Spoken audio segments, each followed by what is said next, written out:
In May 2022, in a quiet town called Sylacauga, Alabama, part of the close-knit community of Childersburg, Michael Jennings, a well-respected black pastor, found himself in a difficult situation. One Sunday afternoon, as Michael was peacefully taking care of his neighbor's flowers, things took a bad turn.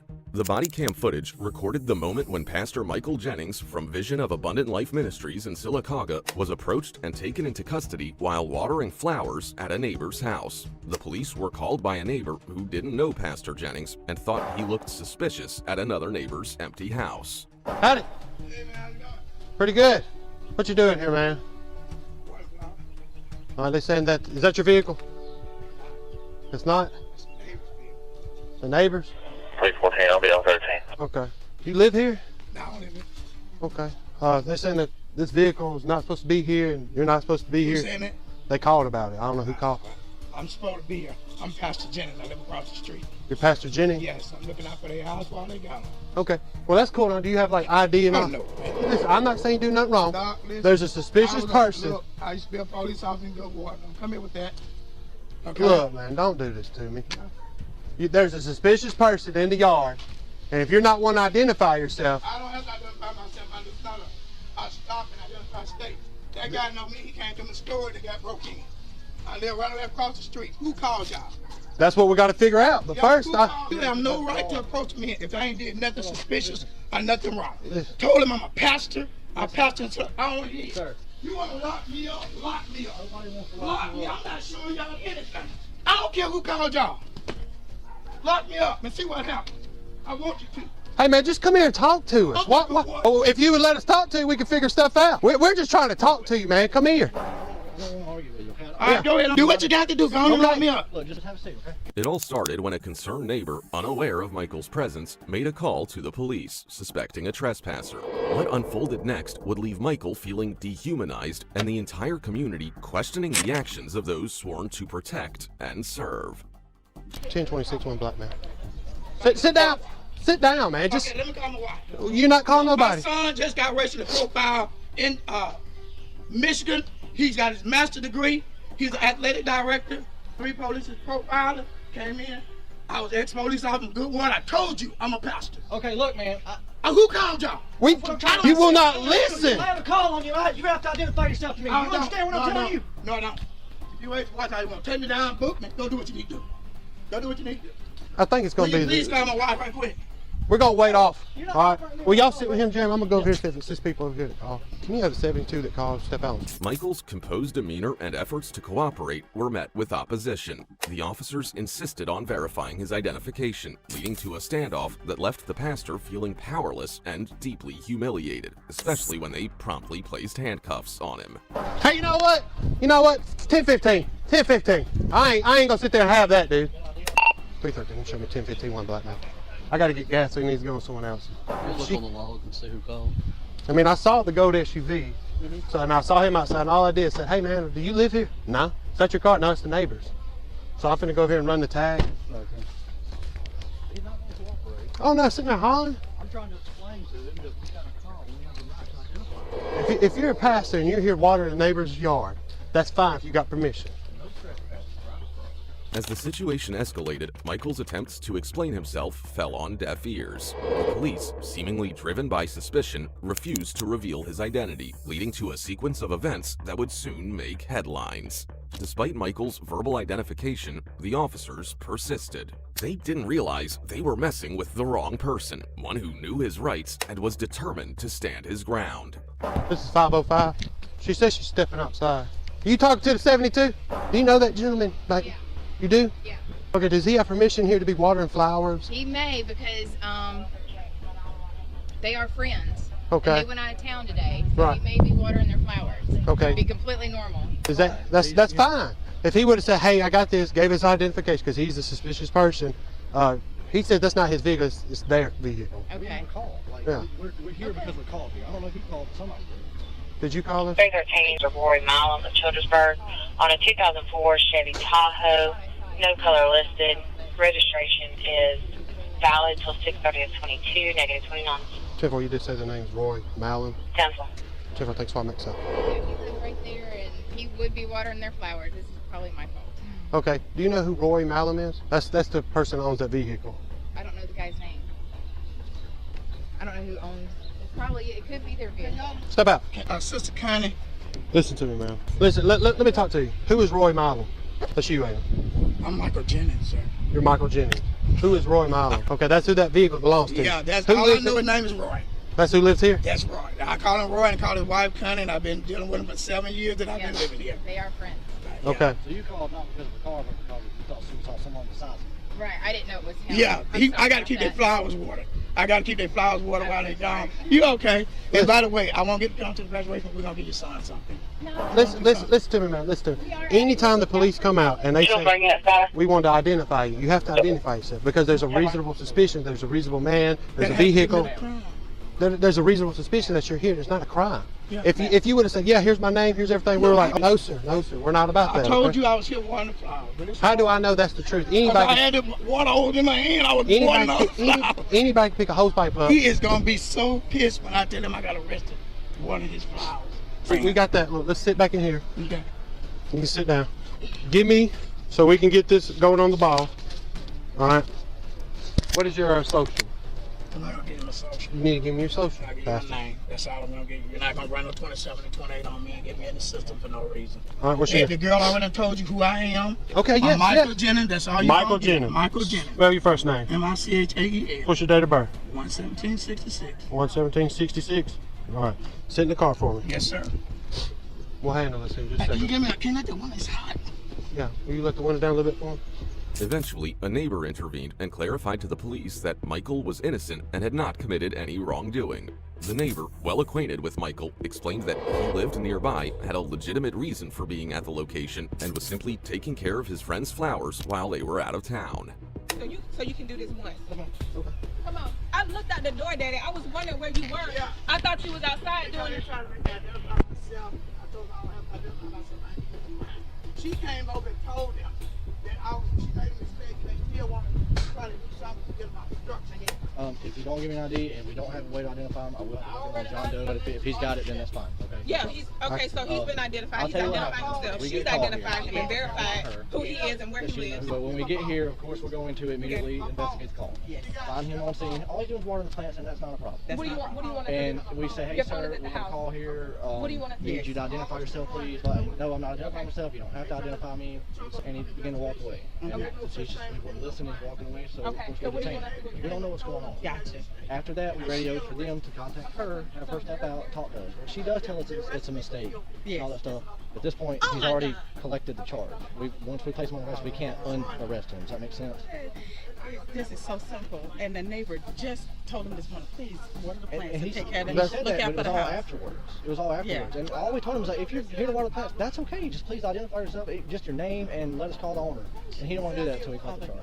So what do we need to do now? Go to the Childersburg Police Department. We're going to process the arrest report. It's going to be one charge for obstruction of our investigation. He'll go to the jail. He can bond out immediately. You can get your bondsman, maybe 10%. We're not investigating a crime. We're investigating a call. And we have a right to identify anybody involved in that. He's walking away and yelling at us and telling us we have no right and we have a call there. But if he wants to file in court, that's fine. Is it okay if I talk to him? After they arrested him, Michael Jennings was taken to Talladega County Jail. Later, he got out of jail by paying $500, as said in the lawsuit. Lawyers helping Michael Jennings started a legal case in federal court. They say that the 3 police officers from Childersburg, Alabama, who arrested him, went against his rights from the First and Fourth Amendments. The lawsuit argues that these police officers did something wrong by not respecting the rules in the First and Fourth Amendments of the United States Constitution. Well, there's one thing. We might anticipate a cop to be tough, right? Just like they were with Michael. But that was wrong, of course. But now, picture this scenario, where a cop, who's also a father, is using excessive force unlawfully on his own daughter. Can you even imagine? In the quiet town of Lorain, Ohio, a seemingly routine traffic stop took a dark turn one fateful day in April 2018. Little did Officer John Kovac know that this would mark the beginning of the end of his 2-decade-long career with the Lorain Police Department. It all started with a father's disapproval of his daughter's choice in a boyfriend. John Kovac, a veteran cop, found himself at the crossroads of personal and professional conflict as his emotions blurred the lines between justice and vengeance. Get out.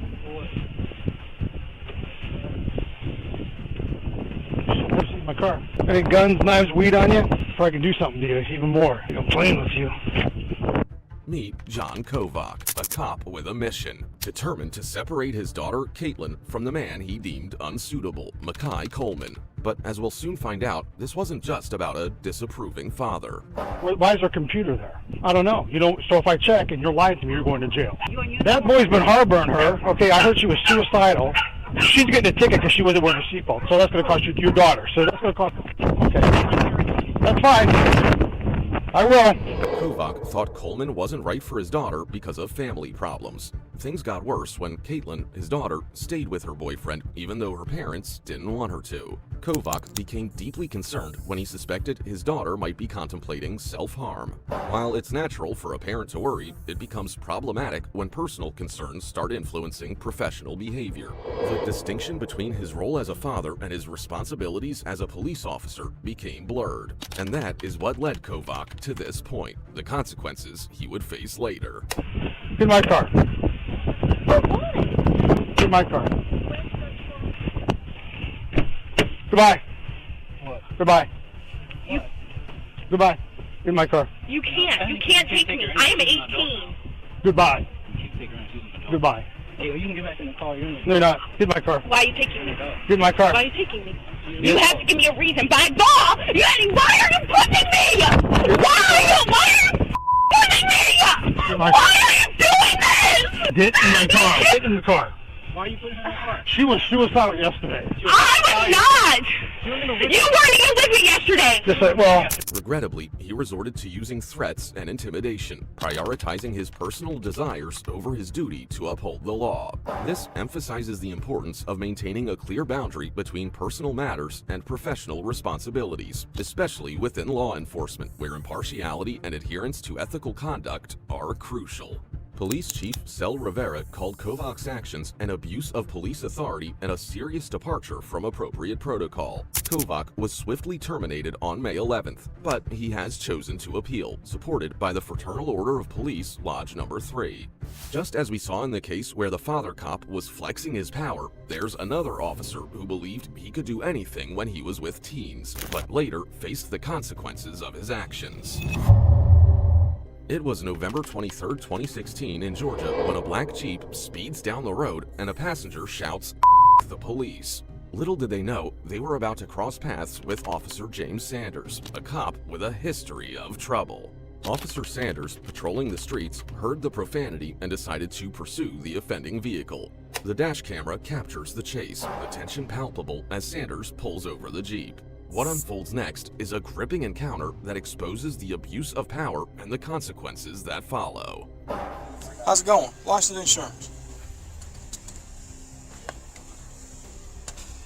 Castle, I got pulled over? Yeah, I'll be glad to tell you in just 1 second. Is everybody all right? What's going on? Who yelled out the window? Yeah, come on back here with me, Mr. Bird. Mr. Bird, I'm going to ask you one time. How long you had your license? Over 6 months. Over 6 months. So everybody, you good to haul everybody around there, okay? I'm going to ask you one time. Yes, sir. All right? If you don't, we're going to go another route with it. Who yelled out of your Jeep when you went by us? It was Brandon. Who? Brandon. Which one's Brandon? In the front seat. Got the Jeep.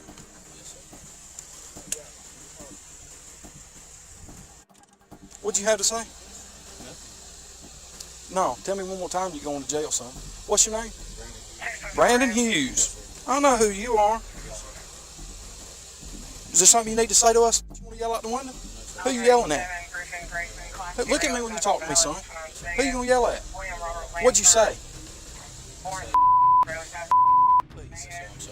You're sorry. Get your hands out of your pockets. Why you want to say that to the police? No, I ain't protecting you.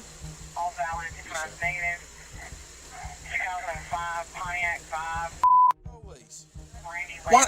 You can get back. Why do you want to F the police, son? I don't. Why do you say it then? You think it's going to make you a badass or something in front of everybody? No, sir, I don't, because I'm getting frustrated now. You want to the police? No, sir. Well, here I am, right here, brother. I don't want to. Why not? You're a tough guy. Come on. I'm not telling You seem like a little baby the day you was in court, remember? Yes, sir. I'm giving you every opportunity. No, sir. Then why you want to yell about it when you're in front of your buddies right there? Is it cool? No, sir. You trying to be a badass in front of them? No, sir. You sure? Yes, sir. I'm giving you every opportunity to me up. You understand? Yes, sir. Sanders, fueled by anger, confronts the teenagers. The body cam footage reveals a disturbing scene as he taunts and threatens them. The driver, a 17-year-old, is pulled out of the car and the interrogation begins. The situation escalates as Sanders, with a history of threats, makes it clear that he's ready for a fight. Now let me ask you this. What have I ever done to you? Nothing at all. Not a damn thing. What has my partner ever done to you? Not a thing. Not a damn thing, right? Yes, sir. So why do you want to the police? I don't. I was being dumb. Now, it's a little bit more than being stupid is what I think. Ignorant. So let me ask you something. Next time you get caught selling weed or having weed on you, do you think somebody's going to try to cut you a break? If I go to goddamn jerking everybody out of that damn Jeep and I find 1 ounce of damn weed, do you think I'm going to take everybody to jail? Yes, sir. No, hell, I'm going to take every one of your damn friends to jail. Yes, sir. How old are you? 6, 17. I didn't know y'all could be so goddamn stupid anymore. Everybody get out of the Jeep. You want to see how big of a damn police is going to be? I'm fixing to show you. We're fixing to search every damn one of you and every damn ounce of this Jeep. Man, so help me God, if I find 1 damn seed, every damn one of you is going to go to jail because of the police, son. 17. Can you 25 with me up at Checkers? Up here at Checkers. Funny, ain't it? Did y'all laugh? Huh? Did you laugh? Did you laugh? You think it's funny? Yeah, radio. Show me 1038. Charlie Echo Yankee 6704. CEY 6704. Be North Cherokee at Checkers. This smart ass right here says police. Oh, yeah? Yeah. Bird, you can get back in the damn Jeep, son. You ain't done nothing wrong. Y'all two pile back in there. Y'all ain't done nothing wrong. He don't believe it, but I swear to God I can beat him in basketball. Let me tell you something. I got 2 damn torn up ligaments. I will smoke both of y'all. Y'all can play 2-on-1. Let me tell you something. You'd be so damn. You'd be on your little skinny ass. I'm telling you. You ever seen Charles Barkley play? Why, dude? You know who this is? What's your stepdaddy's name? Brian Massey's stepson. What? Yeah. Police. Hey, dude. I'm gonna be honest with you. Technically, I can't search your damn Jeep, and I can't touch y'all, and I don't want to. I'm not a okay? But I'm gonna tell you something. If you hang around somebody's gonna mess with you. Okay? I suggest y'all going somewhere. Y'all jet. Where y'all going to eat? Make his ass walk. Yeah, we have to put up with a lot of as it is. Yes, sir. I mean, there's cops getting stopped, getting killed in traffic stops and stuff like that, and then you ride by and you holler that. And we're out here to save your butt. Yes, sir. The teens were searched. The apparent lack of justification for the search raises concerns about potential violations of the teens' rights. Simultaneously, the arrival of another officer who acknowledges the baseless nature of the traffic stop highlights the importance of internal accountability within law enforcement. What if that was a DUI person I just stopped on the side of the road and got them off the street, keep hitting somebody in their family and killing them? You got to look at it. You know what I'm saying? That it all goes around. I mean, why do you really feel like that? Because you really feel like that, huh? I mean, I would be okay if you're just trying to be a badass in front of your boys. Because you obviously have some pent-up frustrations. And I'm going to tell you right now, neither one of us done anything to you. So tell them, be honest about it. Why in the world do you really feel that way? Because deep down, you have to feel it. Because that you know what? I've done some crazy stuff in my life. Not once have I ever said that. Have you ever had a bad run-in with the police or anything? Yeah, bud. Yeah, man, go ahead. And you buy into that crap? Paint your own picture, dude. I mean, we ain't done anything to you. I don't consider myself one of them. If you was in a car accident, whatever, I'd do my best to try to save your life. Yes, sir. And that includes putting ourselves in danger doing it. Get out of here. I'm tired of dealing with you.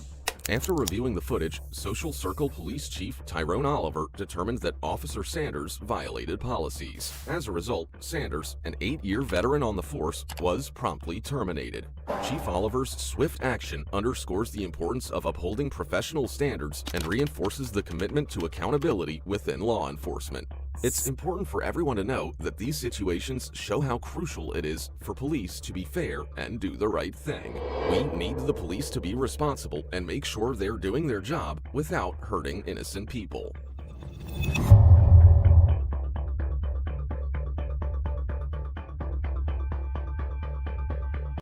This is the story of a man who found himself facing corrupt cops and a system that failed him.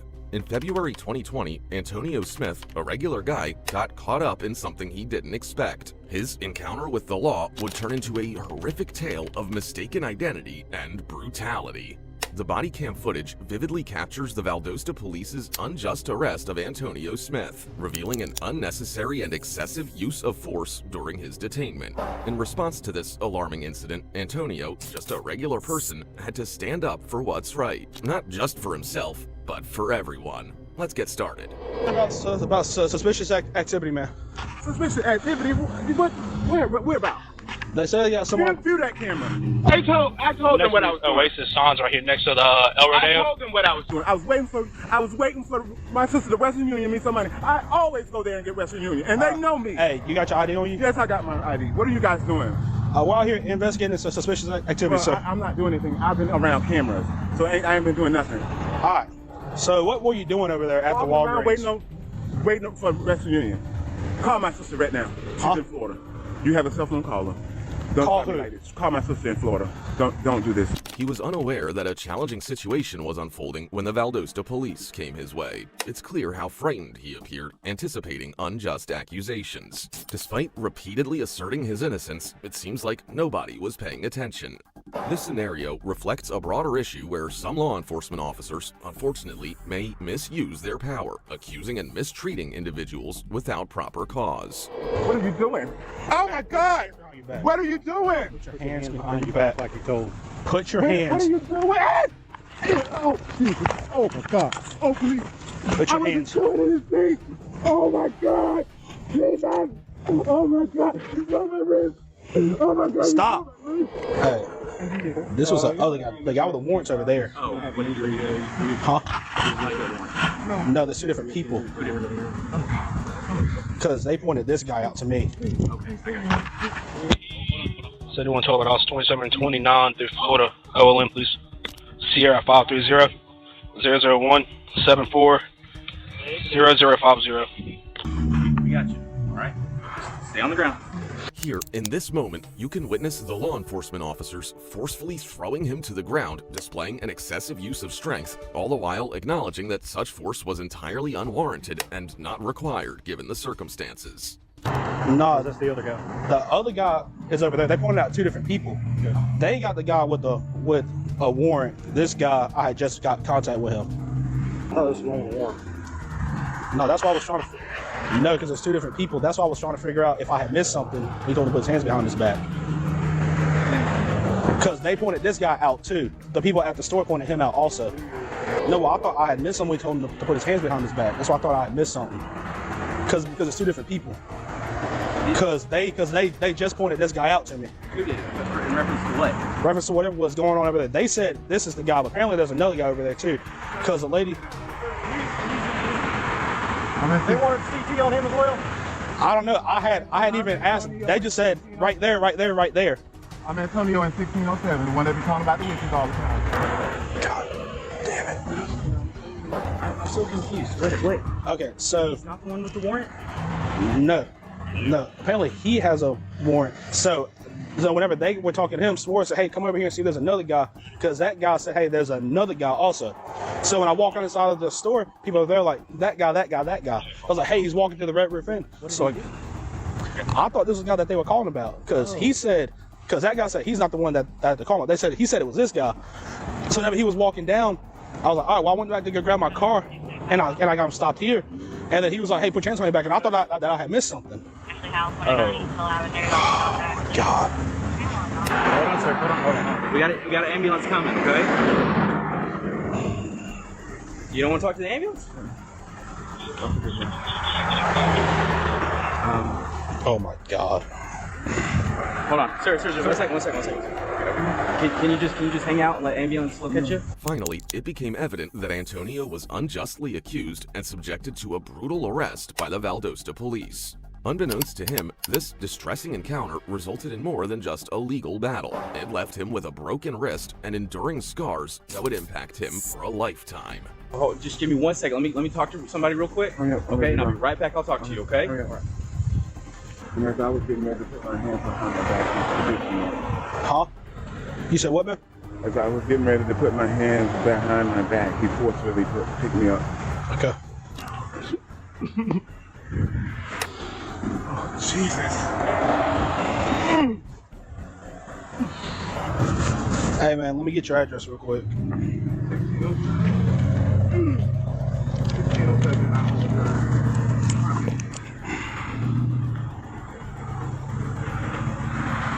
And what's your phone number? Hey, what's your phone number, buddy? 229-531-9067. It's not on. It's disconnected. All right. And what's your last? Hey, you still got his ID? Okay. Hey, you got your ID, man? That'll just make it a little bit faster. And worker series, John Johnson, 91.1. You don't need it? Just tell me your first name. I need a good new. I'm sorry. Don't worry about it. I'm sorry. You don't want to wait. No. You sure? Yeah, I'm sure. I'm sure. Okay. They're gonna come in there. Yeah, I guess if you want to cancel with them, you can. Or you want it back in your pocket? Or? You don't want to wait for the EMS. No. You sure? Yeah, I'm sure. All right. Antonio showed his broken wrist, a painful reminder of the awful experience he had that day with the corrupt cops. Despite complying with the first officer, a second officer escalated the situation, leading to a brutal takedown. The whole mess started because of a mix-up of information. Two men fitting a vague description were in the vicinity, one with felony warrants, and the other, Antonio, innocent, but wrongly perceived as the suspect. But in the end, he decided to fight back. Antonio Arnello Smith took legal action by filing a federal lawsuit. He says that the police in Valdosta, Georgia hurt him by slamming him into the ground. He also claimed they violated his civil rights by wrongly holding him when they wrongly detained him after identifying him as a suspect in a panhandling case. He's requesting $700,000 in compensation. Well, where you have observed corrupt cops mistreating a stranger, you might be surprised to find that they're exceptionally friendly with their former mates. In Bristol, Tennessee, back in December 2019, something unexpected happened on the quiet streets of this southern town. A local police officer, Phil Kiersnowski, pulled over a young woman named Sam Lundberg, former mate, for a seemingly simple reason: her window tint. Now, you might be thinking, what's the big deal about a window tint violation, right? Well, this is not the case here, because this routine traffic stop turned out to be anything but ordinary. Sam? No! You know how dark your window tint is? Oh, Officer McDaniel checked it last week. I swear to you, he pulled me over for it. You can check it, though. But yeah, he pulled me over last week for it. Dark as hell. Yeah, he pulled me over last week for it. But he checked it and said it was fine. I don't think it is. Sam found herself under the scrutinizing gaze of Officer Kiersnowski. Little did she know, this encounter would ignite a series of events that would hit the foundations of the Bristol Police Department. Watch as Officer Kiersnowski found himself caught between duty and a department policy that had pushed him to the edge. I swear, he pulled me over right in front of my house, on near King College. 497, 462. Hold on one second. Another officer's got a little meter that he can put on it. You close to Weaver Pike and South Side. 10-4, please. It's dark as hell. But yeah, Officer McDaniel checked it last week, like literally in front of my house. He pulled me over he pulled me over in October because my tags were expired. And he checked it then. Okay. You don't have like a medical exemption or anything like that, do you? No. Why is it so dark? Other than it looks good. I don't know. I mean, it's been like this for a year and a half. Well, all I've been pulled over for it twice, but they've checked it both times. McDaniel pulled me over twice for it, and he's checked it both times. Do you use one of the cards like this, or do you have a meter? Use the card. All right. Carter's on his way here. He's got a meter. We can check it. Officer Kiersnowski, equipped with his body camera, not only handed Sam a ticket for her window tint, but also took the opportunity to express his discontent with the police department's strict window tinting enforcement. In a twist of events, he even suggested that Sam should get her father involved. Let's continue. I'm going to give you a citation. However, that's just because the admin's on over window tint. One phone call from your dad would probably get rid of it and save all of us a lot of heartache. The chief and the captain are real heavy on window tint right now. We don't know why. So, we all said if we find you driving, we're going to write a ticket. You all said that? Well, we all know your window tint's real dark. And I don't believe that's yeah. You all are targeting me. No, I didn't. Just like I said, one call from your dad would probably make all this go away. You got your license on you? Yeah, I do. Here, you can see the two former classmates are acting more relaxed than you'd expect during a regular traffic stop. The reason behind this is their past connection, and it becomes even more interesting when you realize that Sam is the daughter of Senator John Lundberg, who has an important role in local politics. So, what happens next? Well, the officer, Kierznovsky, decides to cover his microphone, making it private, and then suggests, why not get your dad involved? It seems Officer Kierznovsky, probably annoyed with the strict rules, sees a chance to make things easier by bringing in someone with more authority. It's like he's hoping Senator Lundberg can help out. Now, that's where the story gets even more intriguing.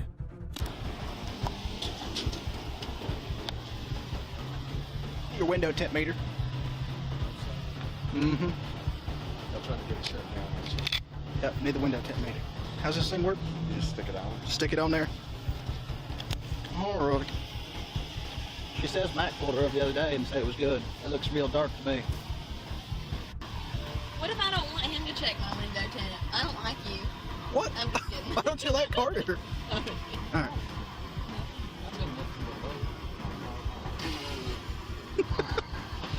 You're gonna roll this one up just a little bit. Just kidding.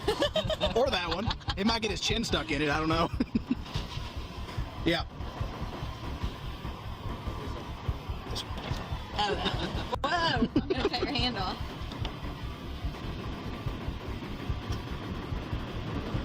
What's the legal on this meter? What's the legal limit on the meter? It's supposed to be 35. I usually do 30. What is it? 12. Illegal? No, 65.